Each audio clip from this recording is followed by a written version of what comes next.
Vamos começar já o nosso podcast, mas antes lembrar que temos em novembro a nossa Semana de Ambiente 2024, que irá ter lugar em Lisboa, no Laboratório Nacional de Engenharia Civil.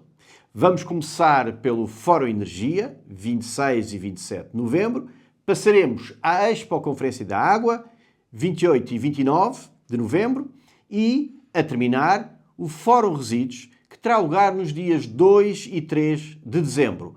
Contamos convosco.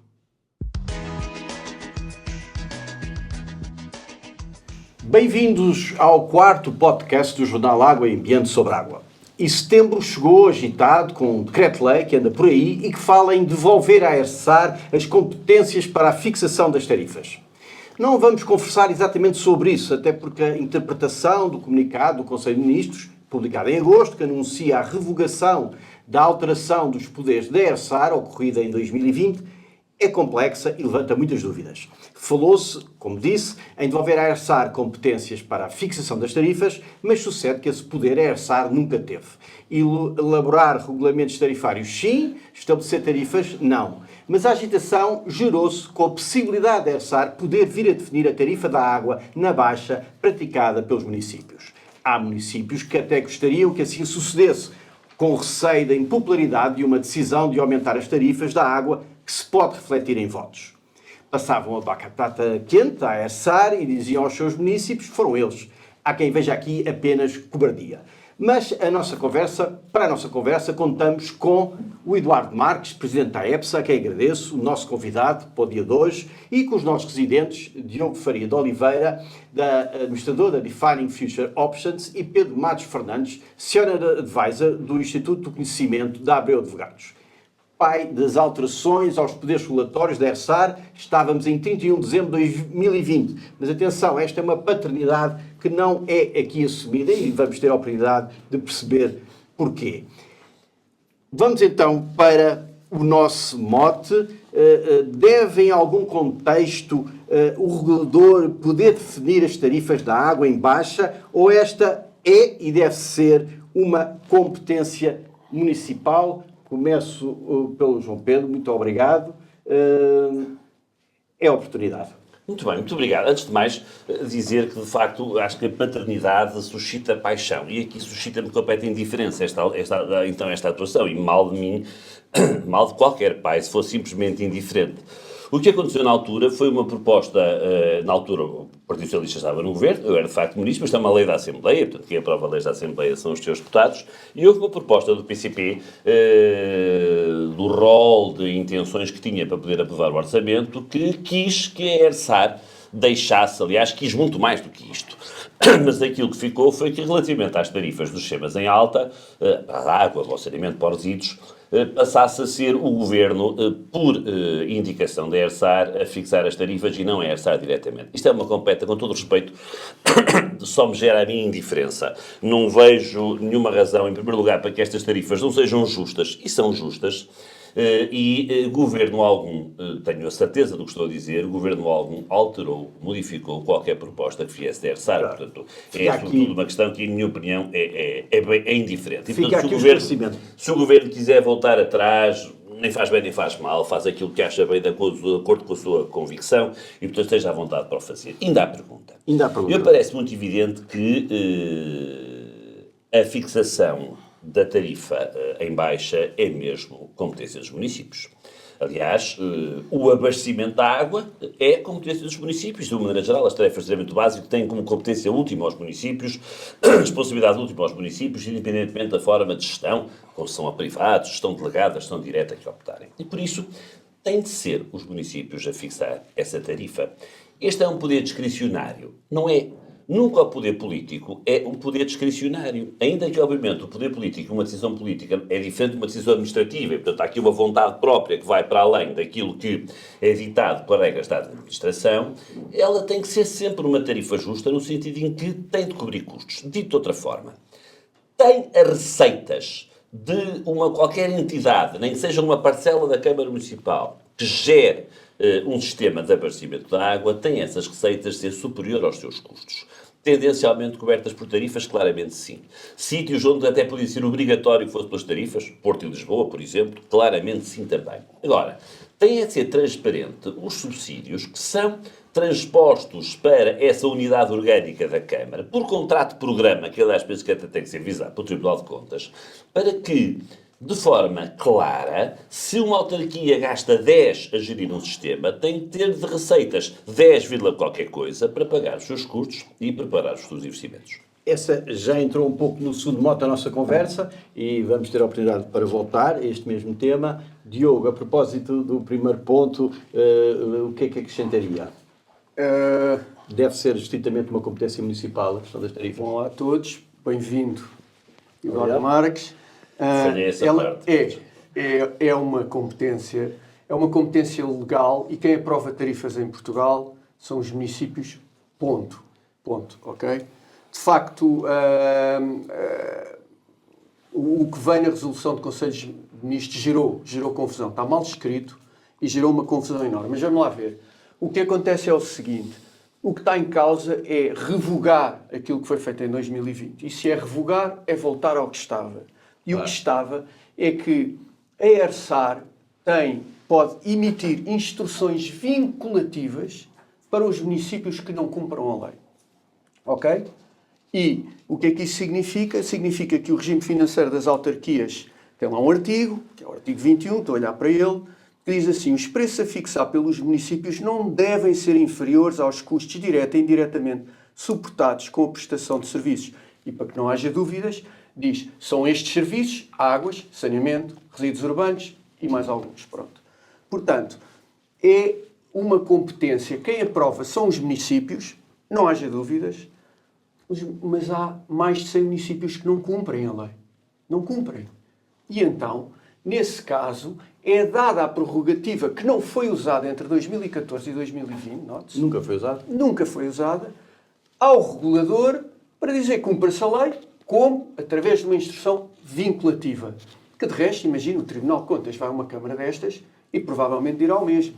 As consequências não sei quais são, porque não há um regime... Durante 11 anos... porque este decreto do regime financeiro das autarquias é de 2013. 11 anos não se cumpriu. E agora? Continuamos sem cumprir? Muito bem. Eduardo, qual é a sua opinião a propósito? O Eduardo representa as empresas privadas, presidente da EPSA. Qual é a sua perspectiva a propósito desta questão? As tarifas serão competência exclusiva e só dos municípios? Antes de mais, muito obrigado por o convite de estar aqui, é um prazer e quero, obviamente, cumprimentar os meus queridos amigos, o Diogo e o João Pedro, que, portanto, é um prazer estar aqui. De facto, eu estranho muito, aliás, eu estava de férias quando comecei a ver notícias no telemóvel, parece haver um desassossego nacional relativamente a este tema, eu diria sobre um não assunto. E, efetivamente, até no próprio comunicado do Conselho de Ministros de 8 de agosto, não fala na palavra municipal, só fala na palavra multimunicipal. Pode ser ilações, extrapolações, mas não se fala na fixação, na não fixação de tarifas na baixa. De qualquer maneira, como disse o Diogo, e muito bem, voltar ao que está antes da revogação constante na Lei do Orçamento de Estado de 2021 é voltar aos estatutos do ERSAR, que é a Lei 10 de 2014.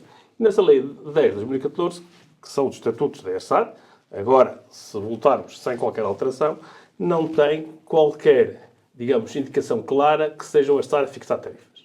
O ERSAR o que terá que fazer, ou eventualmente fazer, é fazer um regulamento tarifário que nunca foi feito, digamos, pelo menos nunca foi aprovado. Tem que ser aprovado, enfim, tem que ter consulta pública, tem que ser aprovado no Conselho Consultivo, ou deve ser, no Conselho Tarifário. Portanto, eu diria que isto é não assunto. Estamos a falar de coisas que, efetivamente, até se fala num decreto-lei que ninguém conhece. Pronto, e é isso que eu ia dizer, e antes de mais é preciso que o Governo esclareça E agora, portanto, de facto, o Matos Fernandes já falou aqui do assunto, depois eu, se calhar, na segunda, já lá vamos. A parte das tarifas sustentáveis. Isto é, para mim, é a parte importante. Ok, muito obrigado, Eduardo. Vamos para o segundo mote. E ficando como competência municipal, o que é que deve ser exigido àqueles que estão à frente dos municípios em matéria de informação sobre o custo da água? É moralmente aceitável que aqueles que estão à frente dos municípios, independentemente de optarem por subsidiar o preço da água, a forneçam sem informar os municípios de forma clara e ativa sobre o seu custo, quando a água é um bem cada vez mais escasso, fundamental para populações, atividades económicas e agricultura? João Pedro. Se quiser, não comento a questão moral do ser moralmente aceitável, mas direi que, de facto, não é aceitável que, num tempo de escassez, não é aceitável num tempo de alterações climáticas e em que todos conhecem, dos sítios onde há mais água aos sítios onde há menos água em Portugal, que, objetivamente, nós temos de ser muito mais eficientes no uso da água, que os sistemas não tenham as receitas de que falei há pouco, necessárias para ter sistemas ambientalmente sustentáveis, porque um sistema que não é financeiramente sustentável é uma questão de tempo até ter uma péssima qualidade de serviço e, portanto, não ser ambientalmente sustentável. Sim, tem que ser absolutamente claro para todos quanto custa. Tem que ser claro para todos quais são os investimentos que é necessário fazer e quantos é que eles custam. Tem que ser claro para todos a razão de uma opção de gestão, seja ela uma concessão privada, seja ela uma delegação interna, seja ela um serviço prestado diretamente. Tem que ser claro para todos que todos têm de pagar água. Existem ainda municípios neste país em que, como é a Câmara quem gera o sistema, não paga. Um bocadinho como a mercearia que havia em frente à casa da minha avó, não é? Que não apresentava contas. Se o filho precisava de dinheiro, abria-se a gaveta e tirava uns 20 paus ou 50 paus. Não pode ser de forma alguma. Estamos a falar de um setor relevantíssimo para a vida e sociedade, um setor relevantíssimo para o futuro do país. E, portanto, tem que ser absolutamente claro. Se eu gasto 10, tenho que ter de receita 10, qualquer coisa. Se elas são cobertas pelas tarifas, percebamos que, de facto, o país é muito diferente. É muito fácil dizer isto em Lisboa, é muito fácil dizer isto no Porto, em Aveiro, em Coimbra. É muito complicado dizer isto em Macedo de Cavaleiros, em Vimioso, em Vinhais. É muito difícil dizer isso. E, por isso mesmo, temos de aceitar que, de forma transparente, a entidade dona do sistema, que é o município, coloque neste sistema aquilo que sente que é necessário para o sistema funcionar bem. Devem essas tarifas ao longo do tempo irem subindo com o objetivo de cobrir custos? Sim. Mas aceito por bem que esta seja uma opção política de que quem põe 1 milhão na cultura, 1 milhão no entretenimento, 1 milhão na volta a Portugal, que tem a etapa naquela vila ou naquela pequena cidade, que faça também esta opção de pôr 1 milhão neste sistema, para que, de facto, ele funcione bem, em primeiro lugar, e a tarifa não onere particularmente os seus municípios. Sim, senhor. Diogo, dando toda a liberdade aos municípios para definir as suas políticas, os seus apoios, os subsídios, o que é que se deve exigir, ao mesmo tempo aos municípios? Ok. Bom, pegando aqui neste 1 milhão do Matos Fernandes, que está... Salve seja. que está generoso, pá. Há milhões bons e milhões maus. Há subsídios bons e subsídios maus, ok? Portanto, nós não podemos meter numa fatura a dizer eu estou a subsidiar a vossa tarifa em X. Porquê? Porque isso é ilegal. Ou seja, o que é que o município vai dizer? Eu estou a cometer uma ilegalidade e escrever na fatura que está a cometer. Não. O que é que são os subsídios maus? Subsídios maus e ilegais e atribuídos de forma errada são estes subsídios transversais que não cobrem custos e que apanham toda a sociedade, ricos e pobres, que incentivam o desperdício da água, que reduzem a capacidade orçamental dos municípios para gastar de uma forma socialmente melhor aquele dinheiro e que ainda por cima impactam na manutenção dos sistemas, porque precisamente como as receitas não cobrem os custos, a manutenção é defeituosa. E por isso é que há muitas infraestruturas a precisar de renovação e manutenção. O que é que são os subsídios bons? Bons e justos, ok? E legais. É canalizar as ajudas para as famílias carenciadas. É criar tarifários sociais. E aí sim podemos aumentar tarifas. Porque se protegermos aqueles que não conseguem pagar, temos toda a legitimidade de dizer aos outros, agora vocês pagam o que é justo. Pronto, Okay? o Diogo não é contra a questão dos subsídios. Não, sou contra a questão dos subsídios maus.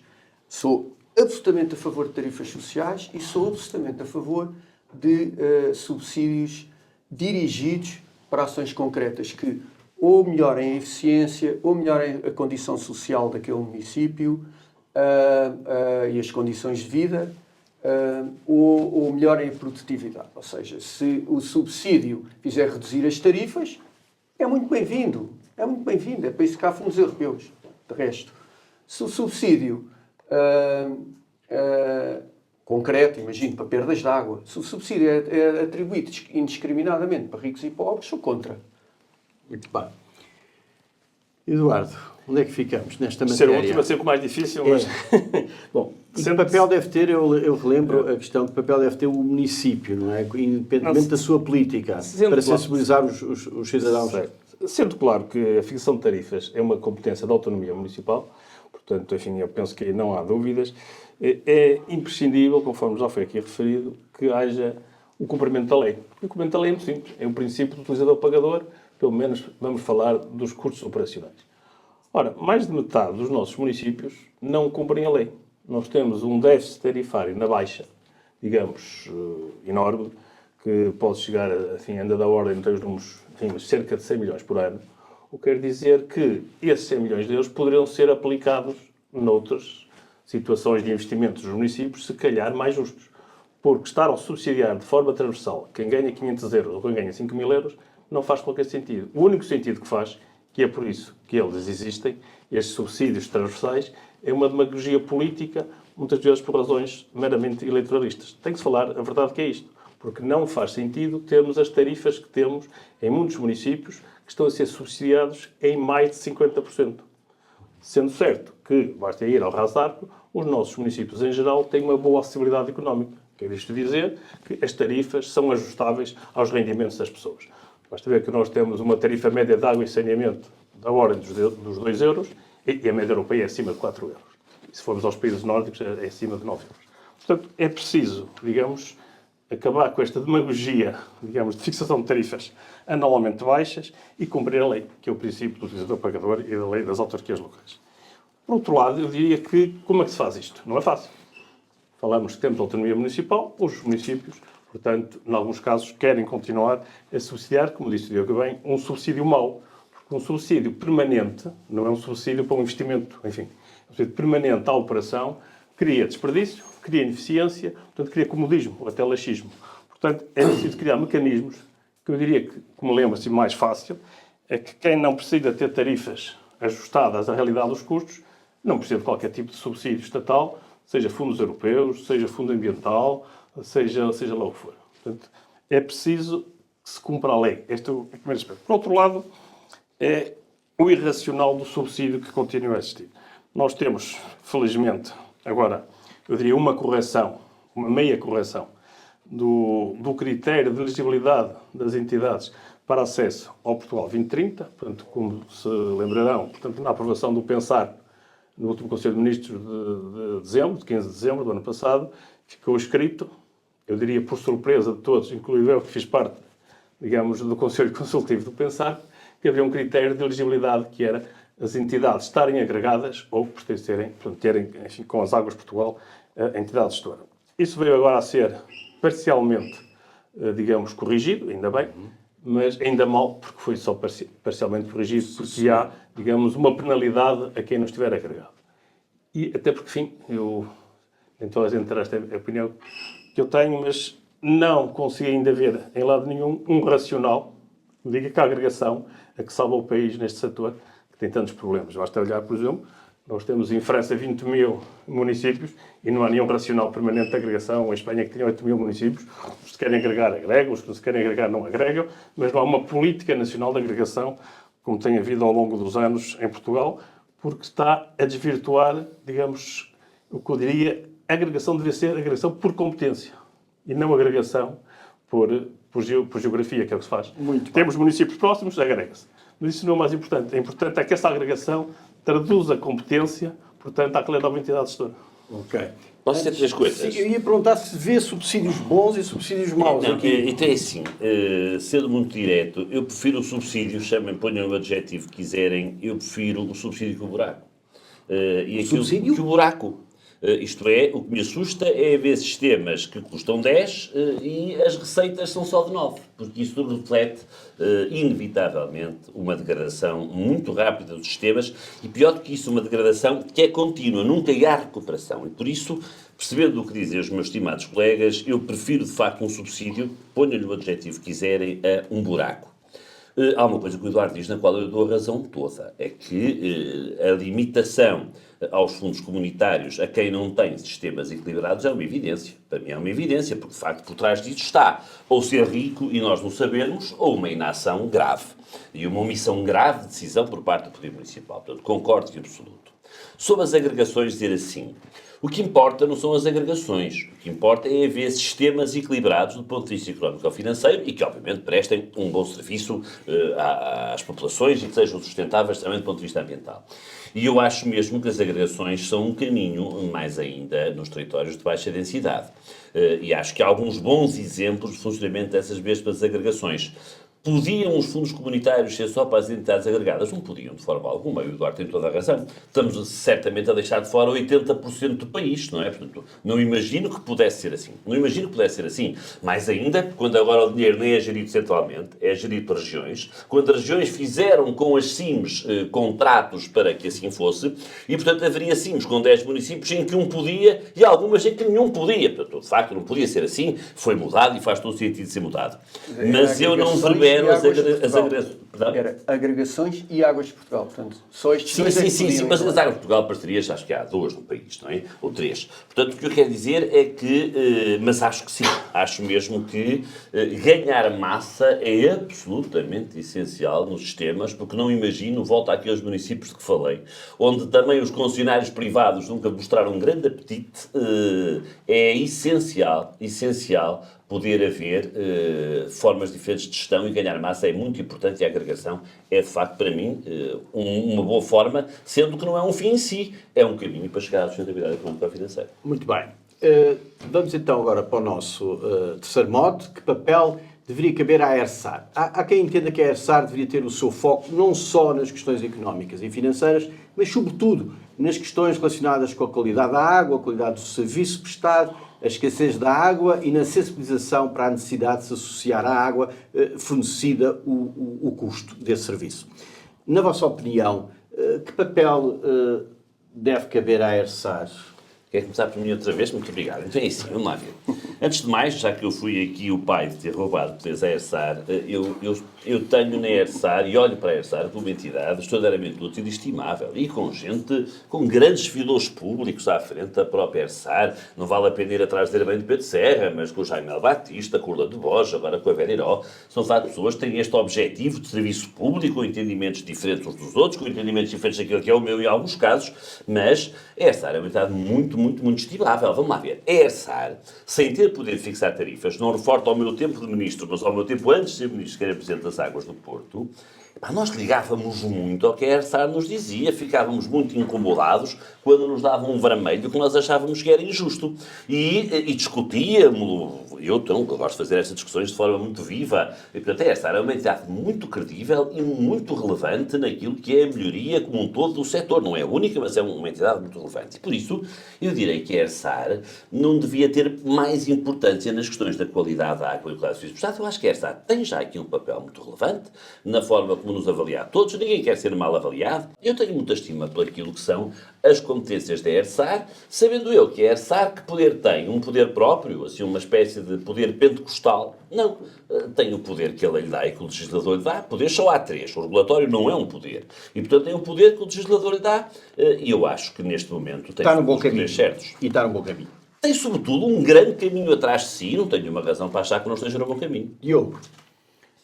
Bom, eu como fui muito económico e muito eficiente nas 2 primeiras perguntas, aqui vou-me esticar mais um bocadinho, está bem? E bem que eu calo. Portanto, eu começaria por dizer que é preciso perceber o que é regulação económica. Mas estás agora a falar do teu conflito de interesses. Agora como Presidente do Conselho Consultivo. Então vamos lá ver. Eu estou a falar em nome pessoal. São as minhas opiniões. E são opiniões. Este fórum é de opinião. Era uma graça. Mas às vezes é sempre bom situarmos. O que é regulação económica? Quando um regulador impõe níveis de serviço, padrões de qualidade, estão diretamente relacionados com aquilo que é o custo. Ok? Um regulador não pode pedir para se distribuir água do Luso fresquinha a 8 graus nas torneiras e depois dizer que a tarifa é 1 cêntimo, não é? Portanto, regulação económica tem o equilíbrio das duas coisas, ok? A OCDE fez aqui um estudo para os reguladores da OCDE. A OCDE tem 38 países, tem 34 reguladores. E destes 34 reguladores, 33 regulam tarifas, ok? E o último não é bem um país, porque a Austrália está dividido e é só uma parte da Austrália. Portanto, todos regulam tarifas e devem regular tarifas. Agora devemos distinguir aqui o que são os sistemas em alta e os que são os sistemas em baixa em Portugal. E devemos distinguir o que é uma função de recomendação ou de emitir os tais instruções vinculativas quando não se cumpre a lei, daquilo que é fixar tarifas. E temos de ir à alta. Na alta temos um Estado, o Ministério do Ambiente, que faz as políticas do setor, dá os fundos e atribui os fundos às Águas de Portugal e aos municípios, é acionista das Águas de Portugal, através da par pública e da Caixa Geral de Depósitos, é concedente dos sistemas multimunicipais, é concessionário dos sistemas multimunicipais, na sua posição acionista nos sistemas multimunicipais, e ainda fixa tarifas. Depois estão a falar de conflitos de interesse. Pá, isto é o conflito de interesse mais alto que há. Como é que eu, com estes 7 chapéus que tenho na cabeça, não são 7, são 6, defino uma tarifa? Não pode. E aí sim, deve haver um regulador para fixar tarifas na alta. E era assim que estava antes deste famoso Orçamento de Estado de 2021. Então, onde é que a ERSAR deve intervir? Que era essa a sua pergunta. Deve fixar as tarifas em alta, porque o Estado... Antes disso, o grau de centralização que este Estado tem na alta é tão grande, que eu só conheço mais 2 países com um grau de centralização tão grande. Deve haver mais, mas eu só conheço 2, ok? Quais são? É a Arábia Saudita e a Jordânia, que têm uma empresa em alta centralizada no Estado. Onde é que estão os municípios aqui? Água, não é? Onde é que estão os municípios aqui? Onde é que estão os municípios aqui? Em lado nenhum. É completamente centralizado. Então, aí deve fixar tarifas. Deve regulamentar, avaliar e auditar as tarifas aprovadas pelos municípios. Ok? Como faz hoje. E, em cima disso, quanto a mim, caso este Orçamento de Estado de 2021 for efetivamente revogado, deve emitir instruções vinculativas para os municípios que não cumprem a lei. Tal como quando eu vou a mais de 120 na autoestrada, arrisco-me bem a levar uma multa. Isso na alta. Isto na alta. Na baixa não. Na baixa. Na alta deve fixar. Na baixa deve auditar, emitir recomendações, verificar as tarifas aprovadas pelos municípios e também deve poder emitir, e atenção, foi um poder que nunca usou, emitir instruções vinculativas quando não se cumpre a lei. Ok? Portanto, alta e baixa. Muito bem. Eduardo. Ainda entroncando aqui um pouco naquilo que eu acabou de dizer, portanto, enfim, eu vou já lá, mas portanto, acho que há aqui uma nota que não posso deixar de dizer, é que está-se a falar muito de fixação de tarifas, quem fixa tarifas, seu regulador, são as autarquias, enfim. Eu lembro que o modelo de concessão, neste caso a privados, é o único modelo que foi à concorrência. E é o único modelo que a fixação de tarifas está feita no caderno de encargos e no contrato durante o período da concessão. Portanto, aqui já não há problemas. Portanto, temos uma tarifa que é a tarifa mais baixa por razões de concurso, função de investimento, seja lá o que for, e depois temos uma forma de revisão tarifária ao longo de todo o período, digamos, da concessão. Portanto, a decisão de tarifa faz-se no caderno de encargos de concurso. É assim que, portanto, não há este problema de quem é que se fica a tarifa. Portanto, acho que é extremamente importante. Quanto aos poderes da ERSAR, elas estão claras na lei. E, portanto, de facto, acho que aqui não há dúvidas. Mas eu aqui levantava aqui também uma questão que pode ser um bocadinho polémica, mas também acho que é um pouco para isso que nós estamos aqui. Ao fixar tarifas, por exemplo, na alta ou até mesmo na baixa, quando se falou aqui nas Águas de Portugal, preocupa muito, como cidadão, agora apenas como cidadão, que esta fixação de tarifas seja feita com base, digamos, em proveitos, digamos, que é a famosa DRG, que dá o déficit tarifário. Portanto, nós temos tarifas artificiais que estão a ser trespassadas para as gerações futuras. Portanto, é um imposto, uma tarifa intergeracional porque há um déficit tarifário de muitas centenas de milhões de euros que alguém há de pagar. Não sabemos a quanto, quem e como. Portanto, há uma versão de tarifa, mas num pressuposto, vamos chamar um subsídio, portanto, uma DRG, um déficit tarifário, é um subsídio de alguém, enfim, dos nossos filhos, dos nossos netos, que vão pagar no futuro. Portanto, isto também tem que ser corrigido, porque, no meu ponto de vista como cidadão, neste momento, não faz qualquer sentido que estejamos a subsidiar, digamos, sistemas por causa de ter no contrato uma rentabilidade garantida que vai dar, digamos, eu tenho uma entidade do Grupo Águas Portugal, que chega ao fim do ano, tenho 10 milhões de prejuízo, ponho ali 11 milhões de déficit tarifário, de DRG, então passo a ter 1 milhão de resultado positivo. Portanto, aqui é algo que tem que ser corrigido, não sei se é o Arsar, se é o Governo, isto tem que ser corrigido. Sim, senhor. Vamos então para o nosso último mote. A ERSAR não tem um regime sancionatório, só se conhecem contraordenações da ERSAR a propósito da qualidade da água fornecida pelas entidades gestoras. Dizem que este é um desejo mais ou menos partilhado pelo regulador e por todos os reguladores. Deve ter a ERSAR um regime sancionatório aplicado aos infratores nas diversas áreas reguladas. E mais uma vez, começo pelo João Pedro. E a resposta é tão breve, eu vou dar e vou ocupar o meu tempo para comentar uma coisa que o Diogo disse. É natural que a entidade reguladora tem que ter um regime sancionatório, porque obviamente que fica debilitada nas suas funções. Se eu não tiver, e portanto deve ter. Quando o Diogo fez este raciocínio dos 7 poderes das águas de Portugal, eu gosto muito do número 7, até no cabalístico, eu não dou razão no 7º. Nem a lei disse isso em situação alguma. Eu não sou pai dela nem padrinho, mas assumo-a. Porque o que lá está é que é o Estado quem fixa, o poder de fixar a tarifa alta, que agora vai ser visto pelo Governo, parece que essa é a parte pacífica do processo, vai ser visto pelo Governo, aquilo que saiu nessa lei de Orçamento de Estado, e portanto foi o chamado cavaleiro orçamental, não é? Foi uma decisão com o objetivo de ser o Governo mediante proposta da ERSAR. E o desafio que eu faço a todos é este. Alguém encontra, desde que foi aprovada essa lei de orçamento, um dia em que o Governo contrariou a ERSAR na fixação das tarifas da alta? Eu não encontro, não conheço, e portanto acho que é mesmo uma indiferença, repito. Sim, senhor. Diogo. Estamos a falar das sanções, não é? E do regime sancionatório. Do regime sancionatório. A questão.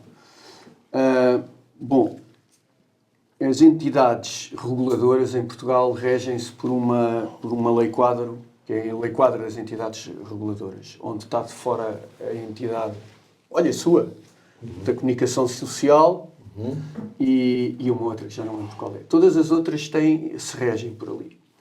E esta lei quadro diz que os reguladores têm o poder sancionatório, que depois é passado para o Estatuto da ERSAR este poder. Portanto, o poder está legalmente estabelecido. Acontece que depois, tal como em várias situações cá em Portugal, é atribuído um poder sancionatório por lei, mas depois não há um regime, um regulamento que diga, ok, então, onde é que vamos aplicar as sanções e qual é o valor das sanções? Okay? Aliás, nos outros reguladores, em muitas outras áreas, as sanções são pesadíssimas. Alguns são. Sim, sim. Portanto, o que está a faltar na ERSAR é este regime sancionatório. É um regime que há muito reclamado pela entidade reguladora e olha, já agora que falámos do Conselho Consultivo, pelo Conselho Consultivo, há muitos anos que é pedido, faça-se este regime. Mas este regime requer autorizações e aprovações. É um regime que não é um regulamento interno da ERSAR, ok? Portanto, tem outro poder. E nesse sentido está em falta. É claro que deve haver, porque se dizemos que vamos punir infrações, temos de saber que infrações e por quanto é que vamos punir. Eduardo. Eu diria que este assunto também é de rápida, digamos, resposta, porque, digamos, nos estatutos do ERSAR, na Lei 10 de 2014, no seu artigo 10º diz poderes sancionatórios. Portanto, efetivamente, como regulador, a ERSAR tem esses poderes, têm que ser regulamentados, e eu aqui diria que têm que ser regulamentados com bom senso, porque aqui faz-me lembrar, enfim, uma problemática recente, que foi o Regulamento da Qualidade do Serviço, em que, de facto, a primeira versão, enfim, era também um regulamento sancionatório, mas de compensação aos utilizadores, por alegadas infrações de qualidade do serviço da entidade gestora. em que os valores eram totalmente desproporcionados e, para mim, naquela primeira versão do regulamento, era mais um regulamento a propiciar a litigância, com compensações perfeitamente desajustadas. Tinha meia hora de atraso, podia dar 6 meses de faturação de compensação a um utilizador. Portanto, felizmente, o bom senso imperou. Temos o regulamento de qualidade de serviço que, do ponto de vista, está equilibrado com coimas, ou enfim, ou compensações, como é dito, compensações, não são coimas, são compensações. Portanto, eu faço aqui, digamos, fé, que um futuro regulamento sancionatório tenha o mesmo espírito de bom senso, que é fundamental, e não apenas, digamos, o regulamento, digamos, de imposição de determinados aspectos. Mas já agora, e ao contrário de outros reguladores, que as receitas que resultem dessas mesmas sanções não tenham que reverter diretamente ou para o Ministério das Finanças ou para a entidade regulatória, não é? Porque isso acontece muito, por exemplo, na Autoridade da Concorrência, aquelas multas desse jornal, 200 milhões de euros de multa. Era bom é que essas multas e o resultado dessas multas chegasse à qualidade do serviço e à tarifa que as pessoas pagam. Completamente de acordo. Senhor.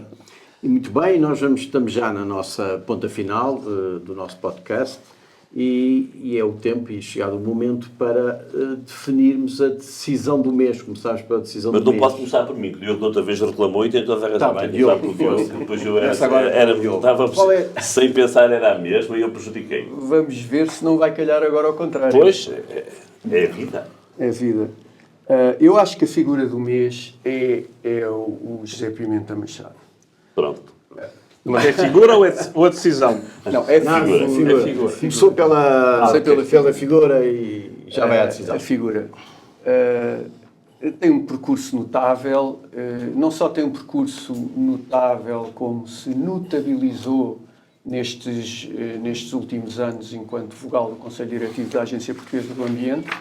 E eu diria que é um daqueles casos exemplares de nomeação por mérito. E, portanto, José Pimenta Machado é a minha figura. Quanto à decisão, eu acho que não há grande dúvida.